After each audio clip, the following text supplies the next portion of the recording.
नमस्कार। कभी ये सोचा है कि हम इंसान जो इतनी घुमावदार भाषा बोलते हैं, एक ऐसी मशीन से कैसे बात कर पाते हैं जो सिर्फ 0 और 1 समझती है। आज हम पाइथन की दुनिया में उतरेंगे और देखेंगे कि कैसे ये कमाल की भाषा इंसानों और कंप्यूटर के बीच एक पुल की तरह काम करती है। चलिए शुरू करते हैं। असल में यही तो सबसे बड़ा सवाल है।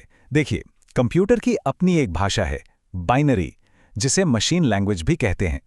और सच कहूं तो हमारे लिए इसे लिखना या समझना लगभग नामुमकिन है। तो फिर ये कनेक्शन बनता कैसे है? देखिए, हमारी भाषा में एहसास होते हैं, इशारे होते हैं, एक ही बात के कई मतलब हो सकते हैं। लेकिन मशीन की भाषा वो एकदम सीधी है, पॉइंट टू पॉइंट। उसे जो कहा जाएगा वो बस वही समझेगी। इसी गैप को भरने के लिए हमें एक ट्रांसलेटर की जरूरत पड़ती है, और यहीं पर एंट्री होती है हाई लेवल प्रोग्रामिंग लैंग्वेजेस की। और हमारे लिए वो ट्रांसलेटर है पाइथन। ये एक ऐसी हाई लेवल भाषा है जो हमें अपनी बोलचाल की भाषा, मतलब इंग्लिश जैसे शब्दों का इस्तेमाल करके कंप्यूटर को इंस्ट्रक्शन देने की आज़ादी देती है। तो सवाल उठता है कि पाइथन ही क्यों? देखिए, सबसे पहली बात, ये सीखने में बहुत आसान है।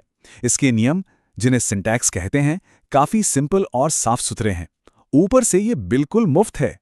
इसे किसी भी कंप्यूटर, किसी भी ऑपरेटिंग सिस्टम पर चला सकते हैं। और इसकी लाइब्रेरी, अरे वाह, मतलब पहले से बने बनाए कोड का इतना बड़ा खजाना है कि हमारा काम बहुत ही आसान हो जाता है।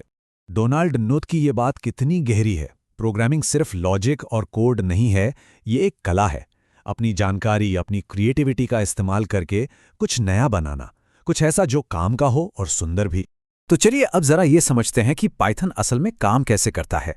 इसे एक लाइव ट्रांसलेटर की तरह सोचिए, जो हमारे और कंप्यूटर के बीच बैठा है। इसे ऐसे समझिए, एक होता है कंपाइलर, जो एक किताब के ट्रांसलेटर जैसा है। वो पहले पूरी किताब का तर्जुमा करेगा, फिर आपको देगा। दूसरी तरफ है पाइथन का इंटरप्रेटर। ये एक लाइव ट्रांसलेटर की तरह है। आप एक लाइन बोलेंगे, वो तुरंत उसका अनुवाद करके कंप्यूटर को बता देगा। इससे होता यह है कि हमारी बातचीत बहुत ज़्यादा इंटरैक्टिव और तेज़ हो जाती है। अच्छा, तो पाइथन के इस लाइव ट्रांसलेटर यानी इंटरप्रेटर से बात करने के दो मेन तरीके हैं। आइए दोनों को एक एक करके समझते हैं। पहला तरीका है इंटरैक्टिव मोड। ये तो समझिए पाइथन के साथ सीधी गपशप है। आप एक कमांड टाइप करते हैं, एंटर दबाते हैं और आपको फौरन जवाब मिलता है। छोटी मोटी चीज़ें ट्राई करने या कोड की कोई एक लाइन चेक करने के लिए ये एकदम परफेक्ट है। ये देखिए स्क्रीन पर, जैसे ही लिखा 1+2, पाइथन ने तुरंत जवाब दिया 3। यही तो है इंटरैक्टिव मोड का जादू। तुरंत फीडबैक, सवाल जवाब, बिल्कुल आम बातचीत की तरह। पर अगर हमें एक साथ बहुत सारे काम करवाने हों, एक पूरा का पूरा प्रोग्राम लिखना हो, तब तो एक एक कमांड टाइप करना बहुत मुश्किल हो जाएगा। तो इसी के लिए है हमारा दूसरा तरीका, जिसे कहते हैं स्क्रिप्ट मोड। स्क्रिप्ट मोड को आप एक भाषण लिखने जैसा समझ सकते हैं। आप अपने सारे इंस्ट्रक्शन पहले से ही एक फाइल में लिख लेते हैं। इस फाइल को .py के साथ सेव करते हैं, जो ये बताता है कि भाई ये एक पाइथन स्क्रिप्ट है। तो एक बार जब आपकी स्पीच, मतलब आपकी स्क्रिप्ट तैयार हो गई, तो आप पाइथन को उसे चलाने का ऑर्डर देते हैं। आमतौर पर मेनू से रन मॉड्यूल जैसा कोई ऑप्शन चुनकर ये काम हो जाता है। और फिर नतीजा सामने आता है।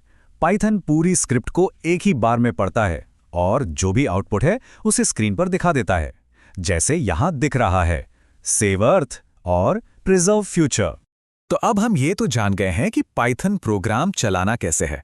अब बारी है ये देखने की कि पाइथन कोड लिखते कैसे हैं। चलिए अब इसकी ग्रामर के बेसिक बिल्डिंग ब्लॉक्स को समझते हैं। देखिए, हर भाषा की तरह पाइथन के भी कुछ अपने खास शब्द होते हैं।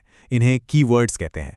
ये वो शब्द हैं जिनका मतलब पाइथन के लिए पहले से ही फिक्स्ड है, मतलब ये रिजर्व्ड है और इन्हें किसी और काम के लिए इस्तेमाल नहीं किया जा सकता। कीवर्ड्स के अलावा हम अपने खुद के नाम भी बनाते हैं।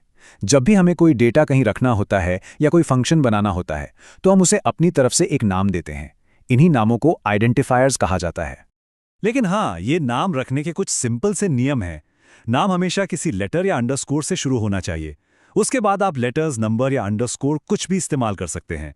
बस ध्यान रहे कि वो कोई कीवर्ड ना हो और उसमें कोई स्पेशल कैरेक्टर जैसे @, हैशटैग वगैरह ना हो।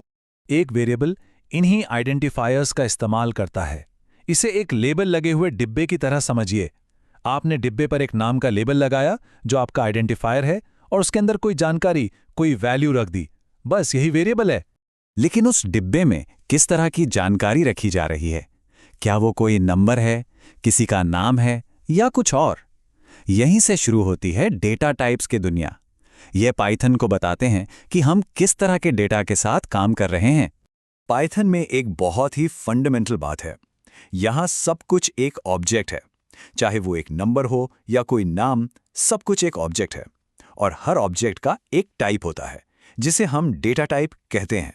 पाइथन में कई तरह के डेटा टाइप्स हैं, जैसे नंबर्स जिनसे हम हिसाब किताब करते हैं, स्ट्रिंग्स यानी टेक्स्ट, लिस्ट्स और डिक्शनरीज जिनमें बहुत सारी जानकारी को एक साथ ऑर्गेनाइज करके रखा जाता है, और बुलियंस जो सिर्फ हाँ या ना यानी ट्रू या फॉल्स में जवाब देते हैं।